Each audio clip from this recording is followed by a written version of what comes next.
우리는 지난주 우리에게 있어서 상급이 뭐다? 예수 그리스도다 라고 하는 것을 배웠습니다.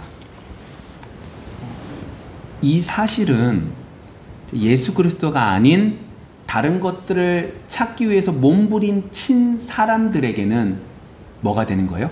책망이 되는 거죠.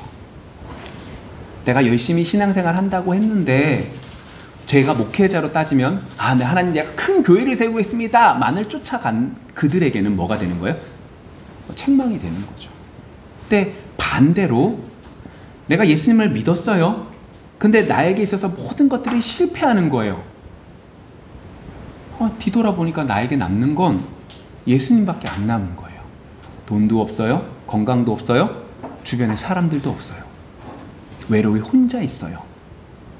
인생을 잘못 산 것 같아요. 근데 마지막에 뒤돌아보니까 그 잘못 산 것 속에 예수님만 남아있어요.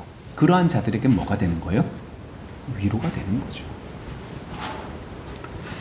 그런 면에서 오늘 우리는 이런 질문을 던질 겁니다. 여러분들 자신에게 한번 던져볼까요? 나는 예수님을 잘 믿고 있나? 상급이 예수 그리스도인데 여러분들이 예수님을 잘 믿고 계십니까? 어떠십니까? 잘 믿나? 근데 여러분들이 여러분들 자신에게 내가 잘 믿나라고 하는 그 질문을 던지고 여러분들의 마음속에 그래도 내가 요즘에 신앙생활 하려고 몸부림치니까 좀 낫지 않을까? 그래도 이제 요즘에 내가 좀 기도도 좀 하고 말씀도 좀 읽고 찬양도 하고 그리고 여러 가지 사역들도 좀 하려고 몸부림치니까 그나마 좀 낫지 않을까? 예전보다 좀 나아지지 않았을까? 라고 생각을 하든지 반대로 내가 요즘에 신앙생활 전혀 못하고 있네. 기도생활도 못하고 말씀도 못 읽고 찬양도 못하네. 내가 예전만 해도 그렇게 열심히 했는데 내가 지금 아무것도 안 남았네. 내가 진짜 하나님 앞에 너무 부끄럽다 라고 생각을 하신다면 전자나 후자나 둘 다 동일하게 뭐가 바탕이 되냐? 예수님을 믿어주는 나의 행위로 대답을 하고 있는 겁니다. 이해되셨죠? 내가 어떻게 했다라고 하는 걸 통해서 내가 하나님을 잘 믿고 있다, 믿고 있지 않다라고 판단을 한다는 거죠. 그렇다면 이제 다시 제가 좀 질문을 던져볼게요. 여러분들은 예수님을 믿는다고 하는 그 예수님이 어떤 분이십니까? 이게 조금 더 올바른 질문이겠죠. 여러분들이 믿고 있는 예수님은 어떤 분이십니까? 주님은 나를 너무너무 사랑하시는 주님이야. 내가 정말로 힘들고 어려울 때 나를 위로해 주셨어. 나에게 격려해 주셨고 나를 치료해 주셨고 나에게 승리를 허락해 주셨던 주님이야. 이런 많은 이름들이 많은 주님의 모습들이 생각날 것입니다. 그런데 오늘은 가장 중요한 부분을 다룰 겁니다. 이 많은 주님의 모습들도 중요하지만 정말로 여러분들 속에 중요한 그 부분을 예수님과 바리새인들과의 대화 속에 등장하는 다윗을 통하여 살펴보고자 합니다. 예수님이 사셨을 때에는 다윗은 예수님이 태어나시기 전에 몇 년 전에 태어났던 사람이냐면 1000여 전에 태어났던 사람입니다. 그러니까 다윗이 태어난 다음에 1000년이 지난 다음에 누가 태어나신 거예요? 예수님이 태어나셨습니다. 근데 어느 누구보다 예수님을 정확하게 예수님이 어떤 분이신지 정확하게 알았던 사람이 누구냐라고 말하면 다윗입니다. 머리가 어지럽죠? 아니 배워본 적도 없고 알지도 못하고 누구진도 모르시는 그분을 1000년 전에 다윗은 정확하게 알고 있다는 겁니다.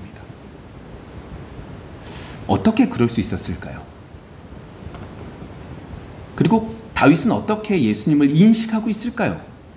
여러분 이걸 통하여 이 말씀을 통하여 은혜를 누리기를 원합니다. 왜요? 신앙이라는 것이 여러분 믿는다라고 하는 것이 어떤 사람이 믿어진다, 어떤 사람이 예수를 믿는다라고 하는 것이 우리의 노력이 아니라 누구의 역사십니다? 하나님의 역사하십니다. 라고 하는 것을 더욱더 맛볼 수 있기 때문이죠. 자, 볼게요. 41절과 42절 말씀입니다. 바리새인들이 모였을 때에 예수께서 그들에게 물으시되 너희는 그리스도에 대하여 어떻게 생각하느냐? 누구의 자손이냐? 대답하되 다윗의 자손이니이다. 바리새인들이 모입니다. 그리고 그 모였을 때에 예수님께서 그들에게 묻죠.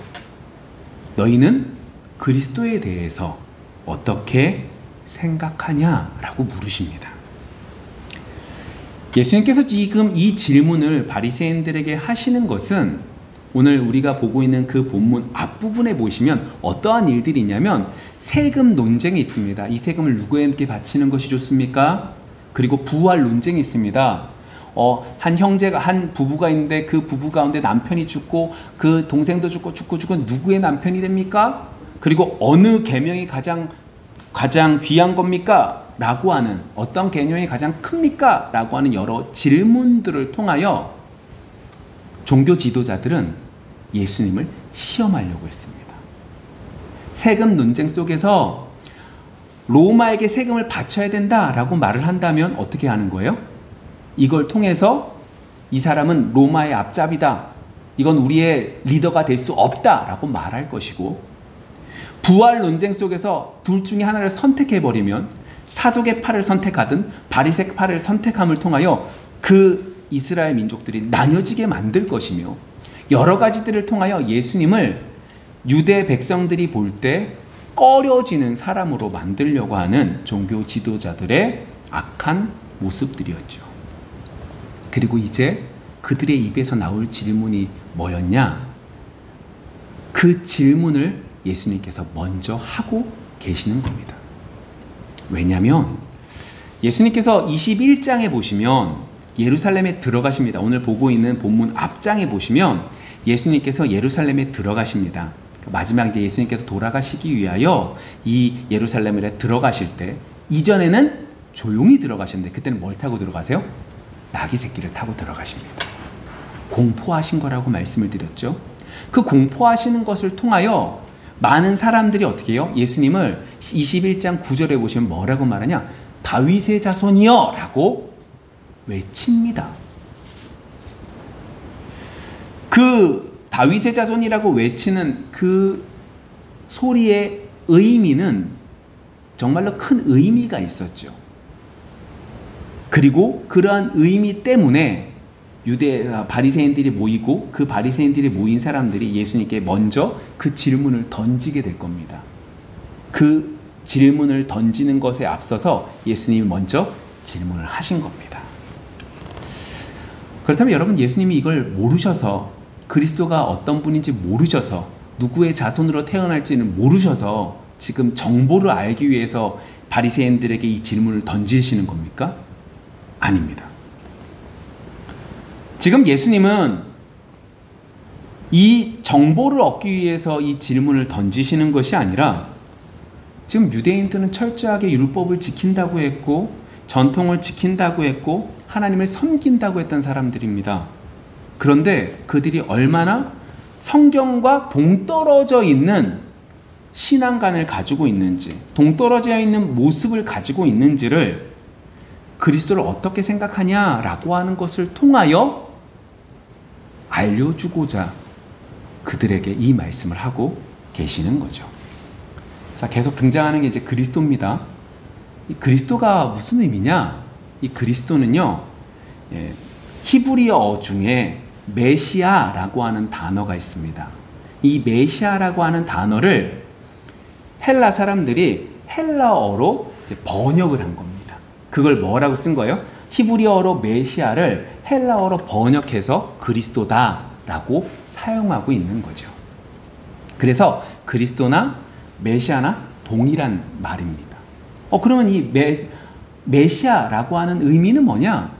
기름 부음 받은 자라는 뜻이 있습니다. 그리스도도 기름 부음 받은 자고 메시아도 기름 부음 받은 자를 뜻하는 거구나. 근데 이게 이제 구약에서부터 등장을 하는데, 이 구약에서 이 메시아, 기름 부음 받은 자라고 하는 그 의미가 뭐냐면 이겁니다. 하나님이 세우신 사람을 그렇게 사용합니다. 기름을 아무나 붓지 않습니다. 하나님이 세우신 사람들에게만 기름이 부어지죠. 사람은 사람입니다. 그런데 그 기름을 부음을 받은 그 사람들은 사람은 사람이지만 이 세상 사람에게 속한 것이 아니라 하나님께 속한 사람이라고 받아들여집니다. 하나님께 직접 하나님의 말씀을 받아서 전하는 사람으로 인식되어져 가기 시작을 한 거죠. 그것이 메시아라고 하는 의미의 뜻이고, 그러한 뜻이 처음에는 왕에게도 선지자에게도 제사장에게도 기름을 부어졌지만, 그래서 이 세 부분들 속에서 직분들 속에서 기름 부음 받은 자라는 의미로 사용되어졌지만, 선지자들이 하나님의 말씀을 받아서 선지서를 써가면서 이 메시아라고 하는 기름 부음 받은 자라고 하는 의미가 이렇게 넓은 의미에서 하나로 막 집중이 되어지기 시작했습니다. 그것이 뭐로 집중이 되었을까요? 다윗의 자손이라고 하는 그 의미가 메시아라고 하는 것과 연결이 됐다는 거죠. 구약에서는 좀 폭넓게 선지자도 제사장도 왕도 기름 부음을 받았는데, 이것이 여전히 기름을 부음을 받지만 선지서를 통하여 어떻게 해요? 하나로 집중이 되어서 다윗의 자손이라고 하는 것으로 집중이 되어져 가기 시작을 했죠. 그래서 바리새인들이 다음 던질 질문이 왜 다윗의 자손에 대한 이야기를 할 거냐? 이유가 뭐 때문이에요? 단순하게 다윗의 자손, 너 다윗의 핏줄이네, 이 의미가 아니라 이 의미는 뭐랑 연결돼요? 메시아랑 연결되는 것이고, 메시아는 하나님께 속한 사람이 되는 것이며, 하나님께 속해서 하나님의 말씀을 전하는 사람으로 되어지기 때문에 바리새인들이 던질 질문이었던 거예요. 더 직접적으로 말하면 이 지도자들에게 있어서 예수님의 존재는 자신들의 권력을 뭐하는 존재가 되는 거예요? 빼앗는 존재가 될 수 있기 때문에 예수님께 이렇게 질문을 던지고 있는 겁니다. 이해가 되셨죠? 그런데 구약에 많은 사람들인데 왜 굳이 집중되어져서 다윗의 자손, 다윗에게 이 모든 것들이 포커스가 맞춰졌을까요? 이유는 사무엘하 7장에 나타납니다. 사무엘하하 7장 12절 한 절만 말씀을 볼 건데 이렇게 쓰여져 있습니다. 내 수완이 차서 내 조상들과 함께 누울 때에 내가 내 몸에서 내 씨를 내 뒤에 세워 그의 나라를 경고하게 하리라.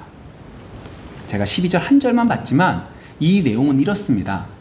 목동이었던 다윗이 기름 부음을 받고 왕이 됩니다.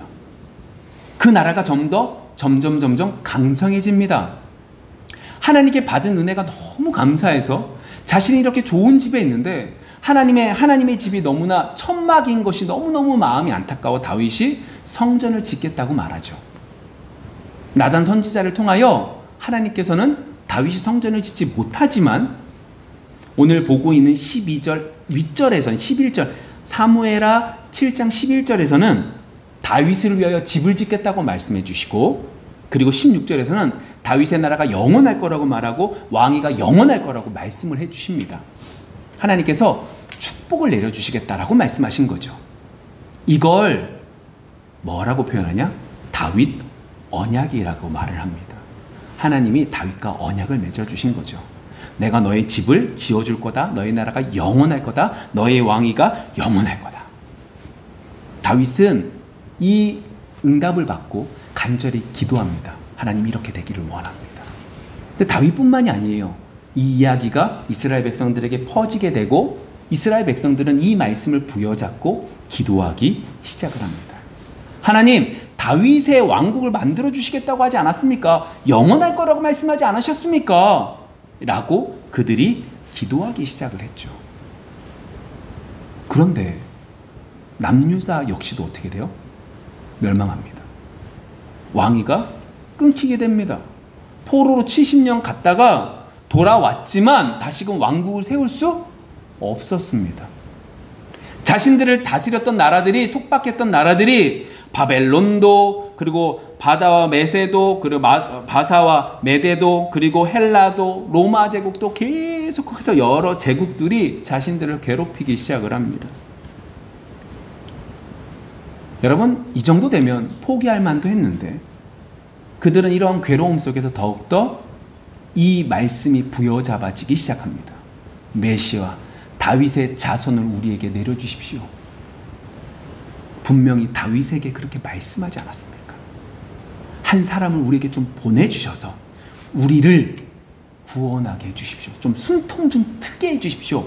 라고 이제 기도하며 나아가기 시작했죠. 그런 가운데 예수님이 등장하십니다. 나사렛이라는 동네에서 자라신 예수님에 대한 소문이 퍼지기 시작합니다. 저 촌동네에서 예수라는 사람이 있대. 근데 그 사람은 기적을 일으킨대. 안진뱅이를 일으킨대. 소경을 눈뜨게 한대. 그의 말씀에 능력이 있대. 여러분, 많은 기적을 일으켰다라고 말하는데 이건 단순하게 기적을 일으킨 게 포커스가 아닙니다.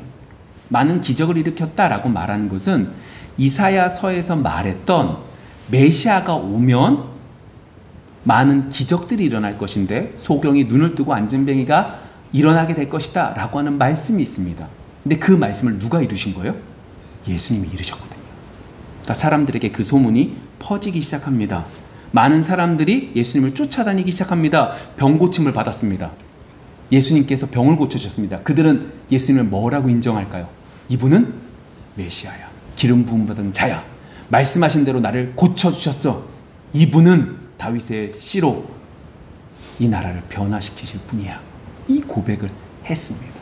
근데 반대로 아까 전에 말씀드린 것처럼 종교 지도자들은 자신의 권력을 위해서라도 예수님은 그런 분이 아니기를 원했죠.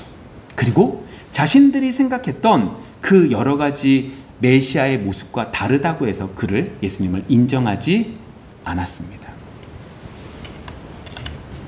왜냐하면 그 시대에 그들은 예수님을, 메시아를 어떻게 생각했냐면 종교 지도자로, 정치적인 지도자로 인정을 했습니다. 아까 전에 말씀드렸잖아요. 여러 제국에 따라서 괴로움을 당하다 보니까 그 괴로움 속에서 내가 좀 해방이 되고 싶었던 거예요. 내가 좀 독립하고 싶었던 거예요. 그래서 그 독립을 위해서 어떻게 해요? 정치적인 리더십을 발휘해서 이 속박당하고 있는 이 나라 속에서 자유를 누리고 싶었던 것이었어요. 그런데 예수님을 딱 봤더니 그런 모습이 없는 거예요. 전혀 정치적인 여러 가지들과는 상관없이 걸어가고 계시는 거예요. 도리어 유대인들이 보기에 정말로 손가락질하는 사람들과 친해지게 됐고 그들에게 죄가 없다고 말하고 이상한 말씀을 하기 시작하는 거예요.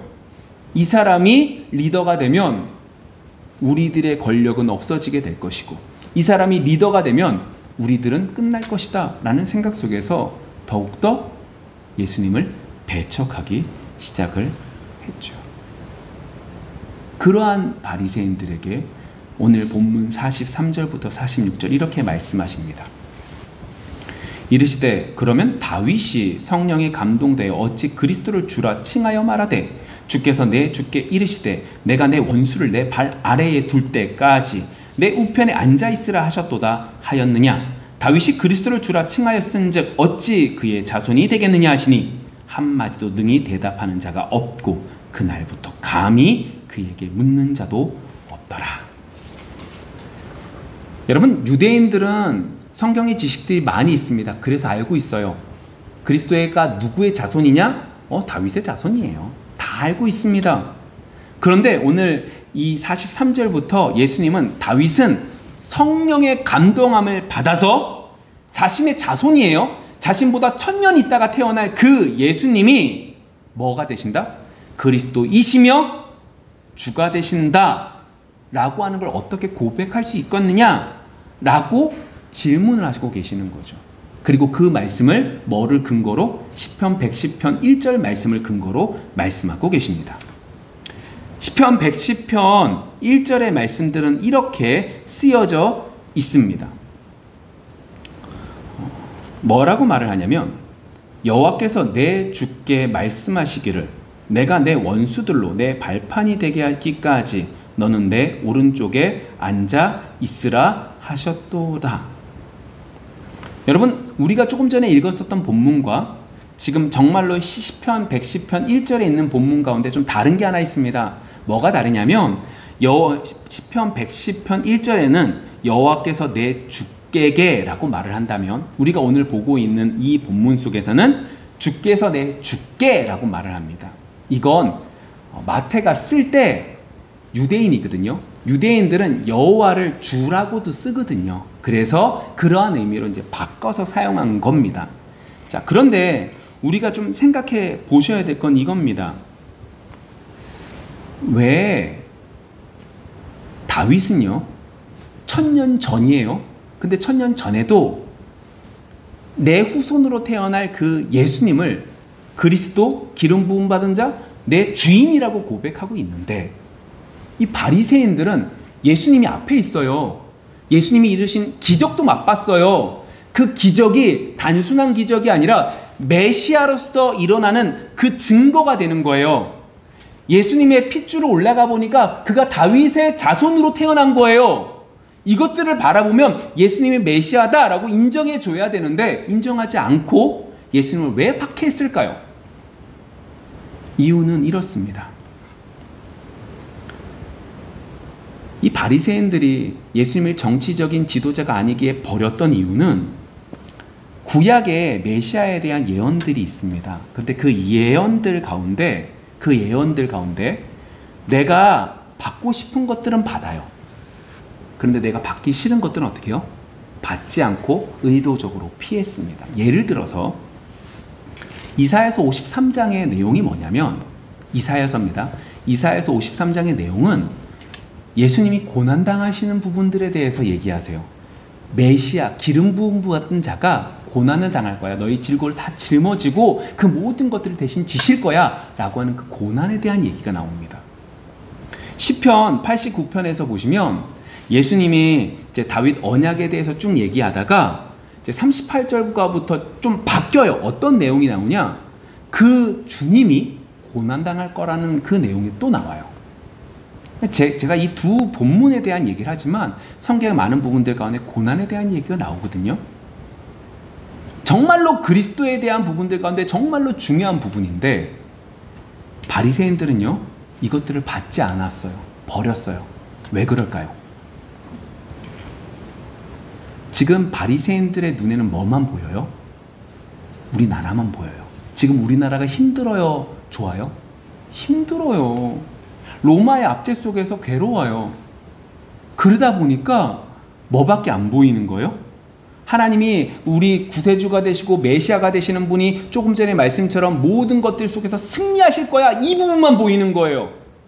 우리나라를 완복하고 다시금 회복시켜주실 거야 라고 하는 것만 보이는 거예요. 정말로 중요한 건, 인간에게 있어서 정말로 중요한 건 이 나라에서, 이 땅에서 얼마나 많은 것들을 누리냐가 아니라 죄의 문제라서, 이 죄의 문제를 해결하기 위해서 메시아 되시는 분이 그 모든 죄를 짊어지고 십자가에 돌아가셔야 되는데 이건 보이지 않는 거예요. 바리새인들의 입장에서 뭐만 보이는 거예요? 우리나라가 강성해지기를 원하는 거예요. 우리나라가 잘 되기를 원하는 거예요. 그것만 보이기 때문에 아무리 하나님 말씀을 많이 받지만 이 말씀이 보이지 않는 거예요. 그래서 전혀 다른 메시아를 만들었고, 정작 메시아이신 예수 그리스도가 오셨음에도 불구하고 그를 받지 않고 버리게 되는 거죠. 예수님께서는 지금 이 바리새인들에게 다시 한번 또 기회를 주시는 거예요. 야, 너희들이 지금 알고 있는 그 성경의 지식이 잘못됐어. 너희들이 원하는 정치적인 지도자가 아니야. 그 말을 하는데 그들은 못 알아듣고 있는 거죠.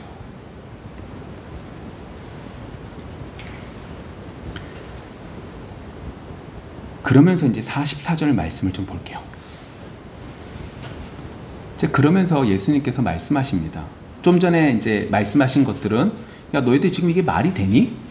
다윗이 그 조상 되는 사람이 그 자손에게 내 후손이라고 말한 것도 아니고 내 주라고 말하고 기름 부음 받은 자 메시아 그리스도라고 말하는 게 그게 말이 되니? 라고 말씀하시면서 44절 이렇게 말씀하십니다. 주께서 내 주께 이르시되 내가 내 원수를 내 발 아래에 둘 때까지 내 우편에 앉아 있으라 하셨도다 하였느니라. 이제 이게 뭐냐면 다윗이 환상을 본 거예요. 이게 시편 말씀이죠. 다윗이 환상을 본 거예요. 꿈속에서 환상을 봤는데 그 환상의 내용이 뭐냐면 주께서 내 주께, 그러니까 여호와 하나님께서 내 주, 내 후손이지만 내 주가 되시는 예수 그리스도에게 말씀하시는 거예요. 다윗은 이 모습을 지금 보고 있는 거예요.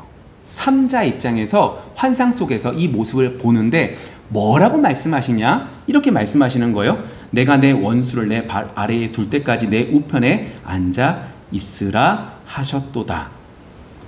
여러분들이 지금 만일 다윗이라고 한번 해봅시다. 여러분들이 잠을 자요. 꿈속에서 환상을 딱 보는 거예요. 근데 좀 전에 말씀드린 것처럼 어떠한 한 큰 존재가 여호와 하나님께서 내 주 되시는 예수 그리스도께 야 모든 원수가 네 발 아래 있을 때까지 내 우편에 앉아 있어라 라고 말씀하시는 걸 들었다고 해봅시다. 그리고 이 환상 속에서 꿈을 깨고 일어났습니다. 여러분 어떠실 것 같아요? 두려울 겁니다. 그리고 이걸 뭐라고 치부할까요? 악몽이나 개꿈으로 치부할 것입니다. 왜 그런지 아십니까? 제가 좀 전에 말씀드렸죠. 여호와고 예수님이라고. 근데 이 분들이 여호와 하나님이신지 알까요? 모를까요? 몰라요. 예수님인 거 알까요? 모를까요? 몰라요. 다윗이 어떻게 알게 됐는지 아십니까? 성경에서 예수님이 말씀하시는 성령의 감동하심 때문에 아 이분이 누구른 걸 안 거예요? 하나님 여호와 하나님이신 걸 안 것이고 이분이 내 후손이지만 내 주가 되시고 내 그리스도가 되시는 예수님이신 것을 알게 된 거죠. 그리고 그것 속에서 그는 분명히 깨달은 게 있어요. 예전에는 내가 하나님 앞에 열심히 기도했더니 내가 성전을 지어드리겠다고 했더니 하나님께서 여호와 하나님께서 야, 네 집이 잘 될 거야? 라고 말씀하신 걸 단순하게 내 후손들이 내 왕국이 우리 이스라엘이라는 왕국이 영원히 지속되겠구나 라고 하는 것을 알았는데 시간이 지나면서 성령의 역사하심 속에서 깨달은 게 뭐냐면 지금 나에게 나단을 선지자를 통하여 지금 나에게 하신 이 말씀은 단순하게 우리 집안의 문제를 말씀하신 것이 아니라 하나님의 크신 계획 속에서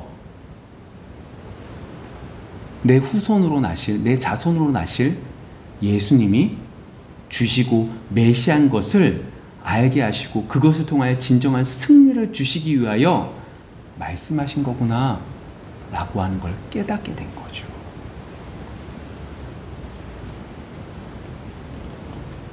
다윗은 성령의 역사하심 통하여 세상 사람들은 깨닫지 못한 것들을 깨달은 거예요. 그런데 바리새인들은 어때요? 다윗이 그렇게 고백한 그 글을 열심히 봤음에도 불구하고 그 글의 의미를 깨닫지 못하는 거예요.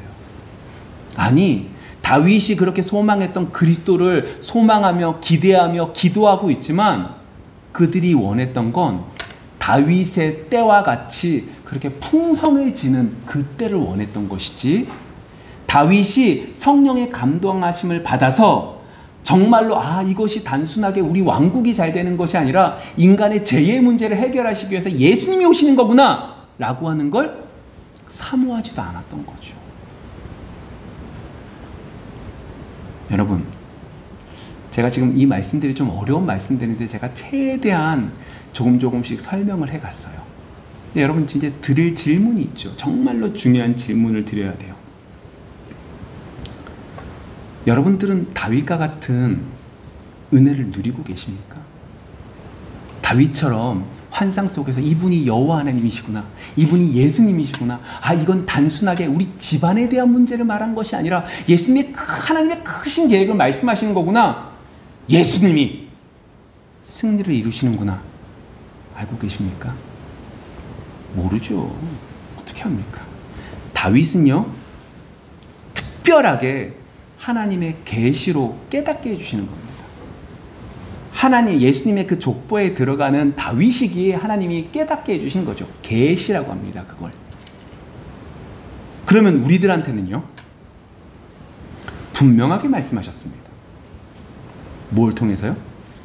말씀을 통해서요. 예수님의 승리하심을 말씀을 통하여 분명하게 우리에게 말씀하셨죠.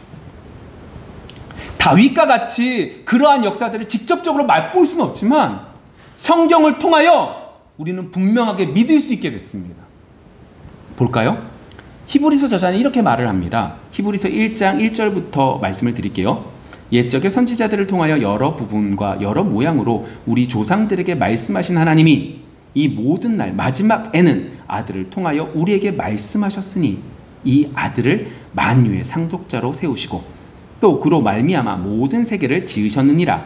이는 하나님의 영광의 광채시요 그 본체의 형상이시라.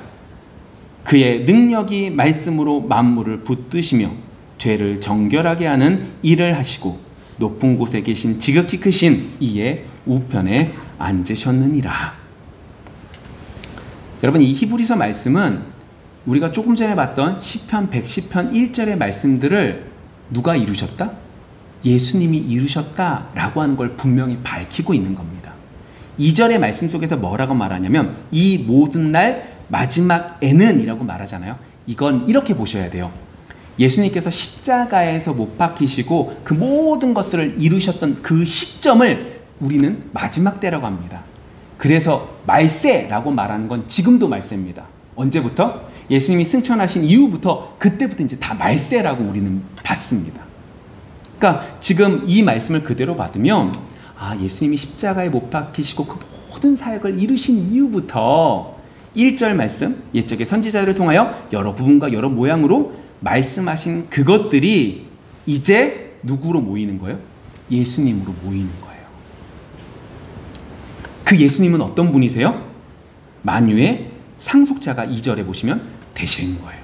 그리고 그로 말미암아 모든 세계가 만들어진 거예요. 3절에서는 뭐라 그래요? 하나님의 영광과 광채고 그분은 본체시고 그리고 그의 능력으로 모든 만물이 붙들려서 계속해서 운행해 간대요. 죄를 정결하게도 하시고요. 그리고 그분은 어디에 앉아 계세요? 지극히 높은 이의 우편에 앉아 계신다라고 말을 해요.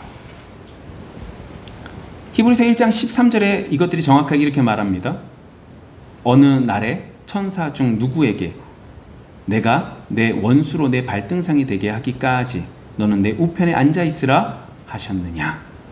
결국 이 모든 것들이 예수님으로 인하여 이루어졌습니다. 땅땅땅. 히브리서 저자는 우리에게 분명히 말씀하고 있어요.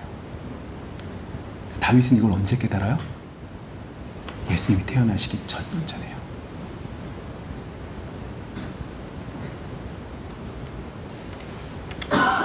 정말로 이 말씀을 보면서 제가 마음에 확 와닿는 건 이 부분이었어요.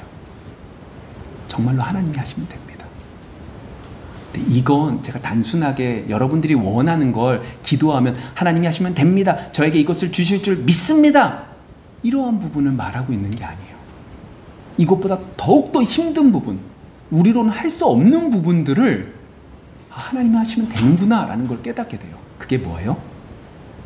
죄에서 죽어있는 영혼이 하나님께 나오게 하는 방법은 누구밖에 못 하시는 거예요? 하나님이 하시면 돼요. 누구 보면 알 수 있어요? 다윗이요.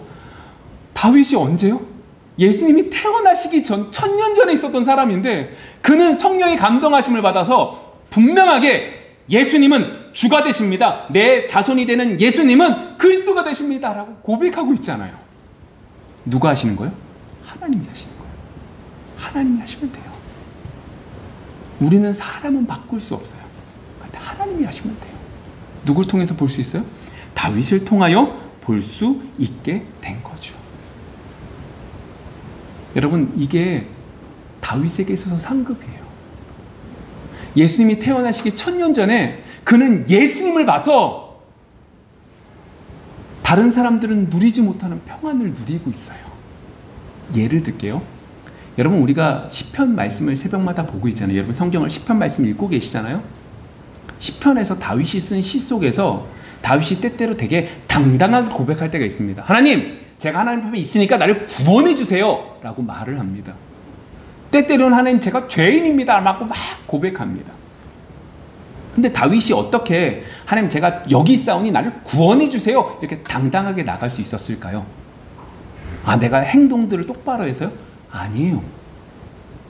그의 마음속에 예수 그리스도가 분명히 자리 잡고 있기에 어떻게 되는 거예요? 그 믿음의 고백을 하는 거죠.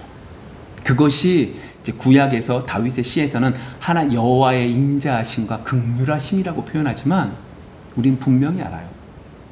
다윗이 예수 그리스도를 믿음에 하나님 앞에 당당히 나아갔던 것을. 우리 말씀을 좀 맺어볼게요. 우리의 상급은 예수 그리스도예요. 그런 면에서 오늘 우리는 예수 그리스도를 상급으로 받은 다윗을 살펴본 거예요. 바리새인들은요, 하나님의 말씀을 자신의 뜻에 맞추다 보니까 인생의 문제 가운데, 인생 속에서 가장 큰 문제는 뭐예요? 내 건강의 문제, 내 돈의 문제, 내 명예의 문제가 아니라 죄의 문제인데 죄의 문제가 보이지 않는 거예요. 그러다 보니까 정말로 기름 부음 받은 자로 오신 예수님을 자신의 권력과 상충된다고 그를 박해하고 결국 죽이려고 하는, 죽이게 되죠. 그런데 그런 바리새인들보다 1000년 전에 살았던 그 다윗은 이 도저히 불가능한 일을 믿었던 거예요. 내 자손이라니까요. 1000년 있다 태어날 자손이라니까요. 1000년 있다가 내 자손이 있을지 없을지도 모르는데 1000년 있다가 태어날 그 자손은 내 자손이지만 내 자손이 아니에요. 그분은 주인이 되시고 그분은 메시아가 되시는 거예요. 그리스도가 되신다라고 하는 걸 믿고 있는 거죠. 아니, 그뿐만이 아니에요. 그리고 그분은 정말로 나의 모든 죄의 문제를 해결해 주시는 승리자이심을 그는 분명하게 믿고 있었어요. 다윗의 시를 보면 알 수 있다라고 말씀을 드렸잖아요. 그렇다면 여러분들은 어떠십니까? 다윗의 때에 번성했던 그것을 바라보고 계십니까? 아니면 히브리서 말씀을 믿어서 다윗과 같은 은혜로 다가가고 계십니까? 우리가 할 수 있는 것이 아닙니다. 하나님이 하실 수 있기에 하나님 앞에 납작 엎드려 이번 한 주 주의 은혜를 누릴 수 있는 우리 모두가 되어지기를 소망합니다. 기도하겠습니다.